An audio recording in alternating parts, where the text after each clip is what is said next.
বন্ধুরা কেমন আছো গো? আশা করি ভালো আছো। আমিও ভালো আছি। এখন ঘড়িতে প্রায় 9:30 মতো বাজে। তাই তোমাদের সঙ্গে গল্প করছি আর কাজ করছি। কারা কারা আমার মতো আছো এরকম গল্প করো আর কাজ করো? আমি তো ভীষণ গল্প করতে ভালোবাসি, তাই দেখো তোমাদের সাথে গল্প করছি আর কাজ বাজ করছি। সংসারে কি হচ্ছে না হচ্ছে তোমাদের সঙ্গেও একটু শেয়ার করব। আর আম, তোমাদের সাথেও গল্প করব। আর তোমরাও দেখবে, আমাকে ভালোবাসা দেবে। তার জন্য আমি আরও বেশি বেশি করে আগ্রহ হয় আমার এই সব কাজকর্ম করার জন্য। জানি না তোমাদের এই ভিডিওটা কেমন লাগবে, বলতে পারবো না। আমি চেষ্টা করি নিজের থেকে সব কিছু ন্যাচারাল, বাড়িতে যা কিছু করি, কোথাও গেলেও সব কিছু তোমাদের সঙ্গে তুলে ধরার চেষ্টা করি গাইস। আর তোমরাও অনেক অনেক বন্ধু আছো আমার ভিডিও দেখতে অনেক ভালোবাসো। তার জন্য আমার আরও উৎসাহ লাগে যে আমি আরও ব্লগ করি, আরও ভিডিও করি, আরও ওদেরকে দেখাই। তোমরা দেখলে তো আমি বাজার থেকে চিংড়ি মাছ এনেছিলাম। চিংড়ি মাছকে ছাড়িয়ে নিলাম বসে বসে। আর কি সবজি কাটছিলাম তোমাদেরকে দেখালাম তো। আর সবজি কাটা বাটার করার পর কমপ্লিট করে রান্না বান্না হলো।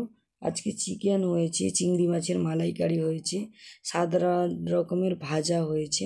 তোমরা আর একবার নিজের চোখে দেখে নাও। এই যে চিংড়ি মাছটা বড় সাইজের অবশ্য, ভালো করে ছাল ছাড়িয়ে নিচ্ছি, মানে খোলাটা ছাড়িয়ে নিচ্ছি চিংড়ি মাছের। তাই চিংড়ি মাছটা বড় বড় সাইজ করে নিচ্ছি। বড় বড় সাইজের চিংড়ি মাছের মালাইকারি হবে। তার জন্য এই দেখো ভালো করে এই যে চিংড়ি মাছ ছাড়াচ্ছি। আমার মতন চিংড়ি মাছ কারা ছাড়াও এরকম কমেন্টে জানাবে তো। প্রচুর পরিমাণে স্লিপ করছে, তার জন্য একটু লেবু চিপে নিয়েছি। লেবু চিপে তার উপরে দিয়ে ছাড়াচ্ছি, মানে খোসাটা ছাড়াচ্ছি।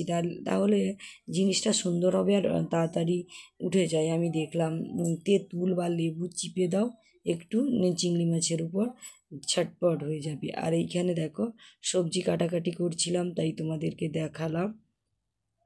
এখানে শাক কেটেছি, কপি, আলু, তারপর ভেন্ডি, টমাটোর, কাঁচকলা, অনেক কিছু আছে। এইখানে দেখো এই যে চাকা মাছ আছে। এই যে চাকা মাছেরও একটা তেল ঝাল হবে।